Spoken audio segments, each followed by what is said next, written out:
Unsigned Live with Charlie and Mark. Hello, Aidan. What's up? How you doing? That's cool, right? Okay. Fantastic. Hello. It's working. It's working. Great, beautiful. I mean, the IKEA Wi-Fi cannot be competed with. Wow. How are your meatballs?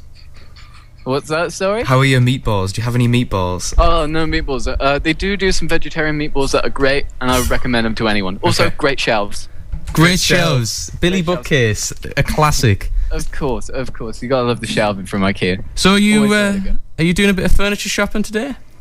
Or are you just chilling? No, actually, if you have a family card, I don't work for IKEA, I swear, but if you do have a family card, you get free tea and coffee all day. Really? So it's a nice place to come sit down. Got some Wi-Fi. Love it. Great. That's great, and what a fantastic way to start an interview. So, you are Ralph Kohler, is that right? Indeed, yeah. So, do you want us to call you Ralph or Aidan? You can call me either or both. I mean, if you want to alternate, that'd be cool. I'm easy.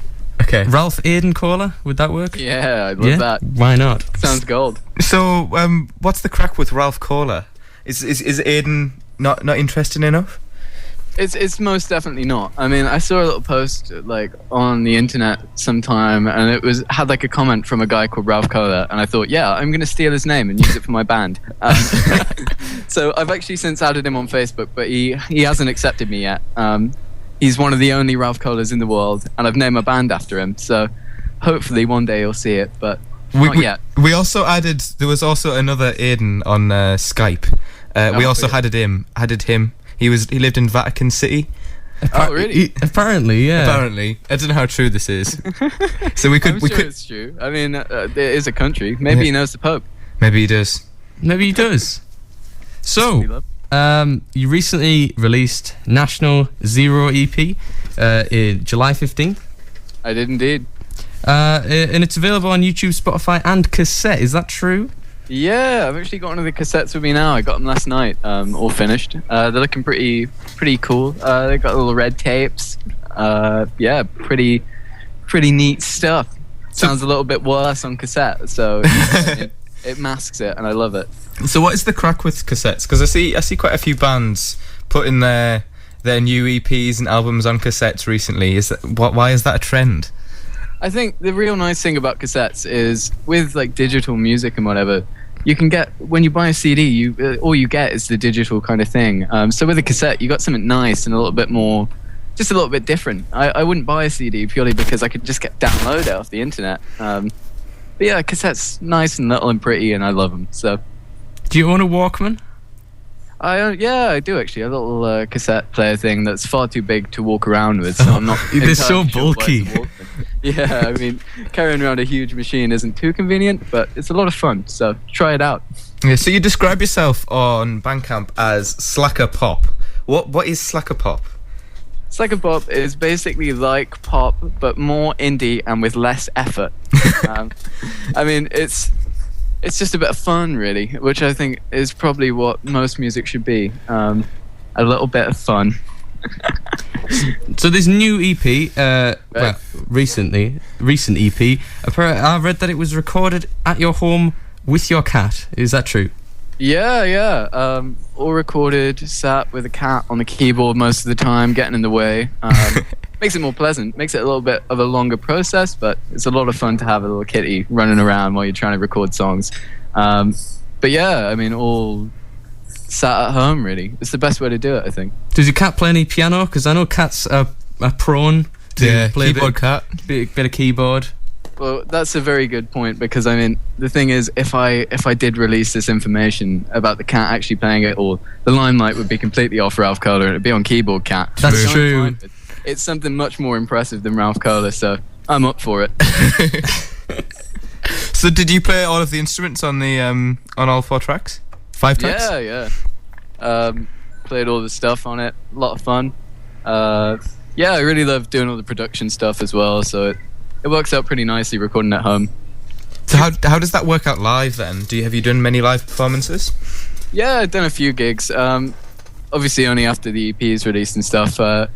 Got a little live band together to play all the songs, which is pretty cool. But yeah, we've got a couple gigs coming up. But I'm actually moving to a place far away from where I live now, so gigs are on hold at the minute, really, but soon we'll be back.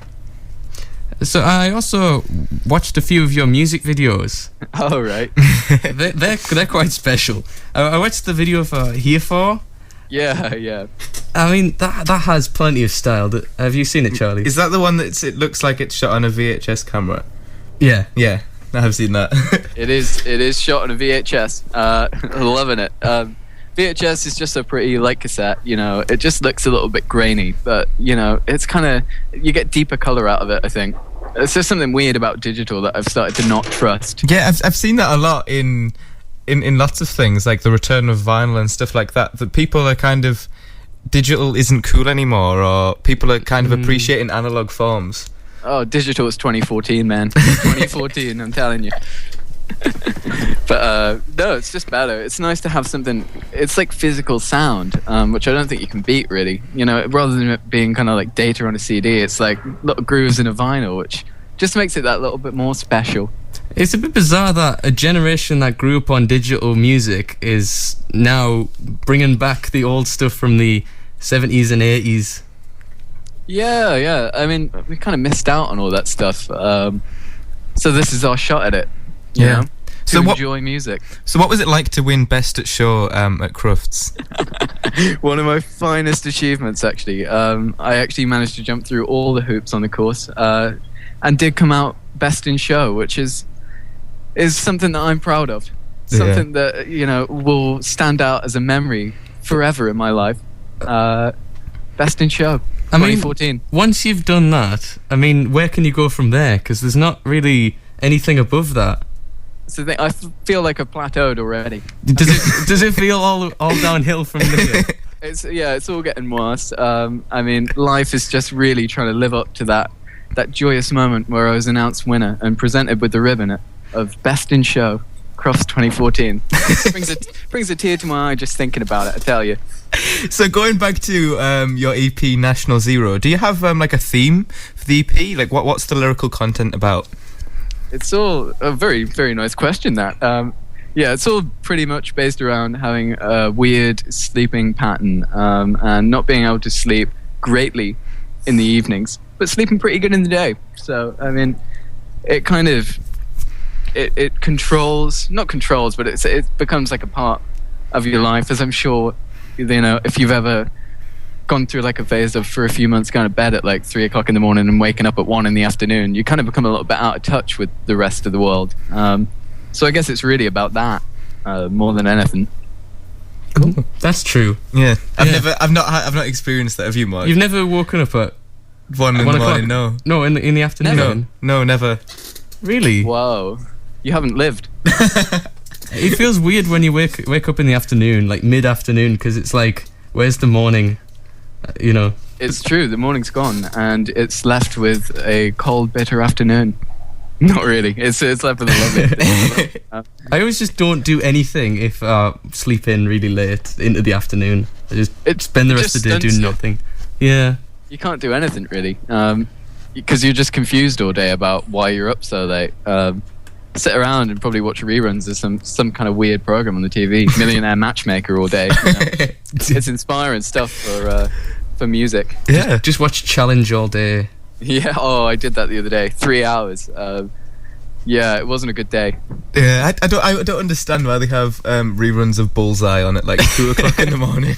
That's exactly that is what true. I was watching. Bullseye, 2 in the morning. That and Wheel of Fortune. I've never seen anyone win a speedboat. I'm just putting that out there. I mean, like Rover Metro is like the top prize. So it says a lot about how life has changed. We live in a good time now. Yeah. If only I could have a Rover Metro. So do you have any plans for I know you've mentioned an album coming out? Yeah.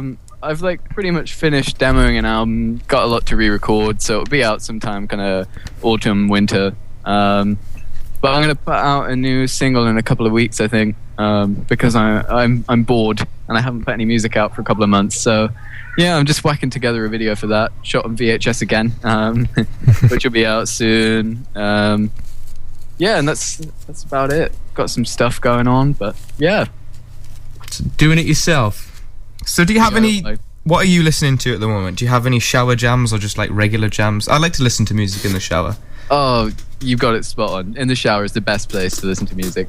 And weirdly, there's an album by a great band, great guy, Peter Sagar. It used to be in the Mac DeMarco band. Home Shake. Yeah, Home Shake. In the Shower, the album is actually called. Okay. And it's great to listen to in the shower. Who'd have thought? But great album. Definitely check it out. So you mentioned Mac DeMarco there, and Of course. I have seen a few things written about you online. yeah, there's been some crossover, some comparison. I think perhaps due to the style of the genre of this sort of DIY slacker pop. Yeah, it's kind of like he was the artist that got kind of big from it. So everyone before and after him is compared to Mac DeMarco because he's like the kind of figurehead of a lo-fi kind of thing. No, Yeah. I nearly said movement, but that sounds far too dramatic. Just a thing. Yeah. Just a thing. But yeah, it's a constant comparison that I'm more than happy with because he's great. And I'm going to go and try and break into his show tomorrow night in Birmingham, so we'll see how that goes. Cool. How would you feel with this style moving to the mainstream? Is that something that you support, or you don't?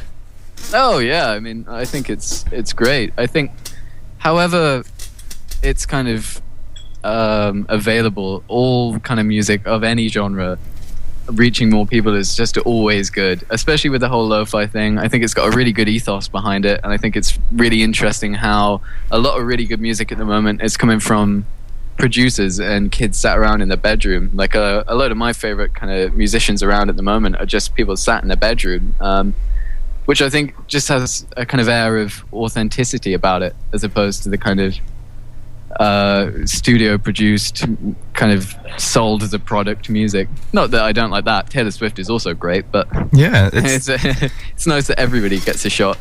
yeah, that is different. So, well, finally, have you had any bad experiences getting your picture taken while you were eating a sandwich? I probably have at some point. I mean, it's something that I think everybody probably has at least 4 or 5 times in their life. Bad experiences getting their photo taken with a sandwich. But the quote is actually, well, I'll tell you what, Google the quote, see what comes up. I mean, nobody's actually referenced it yet. It's a constant reference throughout all of my music. I don't want to give away, so if you want to Google it, go for it. But yeah, there's an underlying theme that I will kind of tie into every single album and song I ever do, and it's a certain actor, but I'm saying no more than that. Okay, we'll have to Google that. Yeah, Gold. better do some detective work there, Charlie. Okay, so thank you, Raph Caller. Aidan. Oh, thank you. It's been Aidan lovely to Ralph chat Caller. with you. It's been great to chat with you, and you can check out your EP and subsequent albums when you're releasing them on your Bandcamp. Yeah, all on the Bandcamp, on the Facebook, on Bebo, Habbo Hotel, Penguin, the whole lot. And Love we're going to play my favourite track from your EP now, Asleep in the Daytime. Oh, God, I'm glad you like it. Thank you very much. Thanks a lot, guys.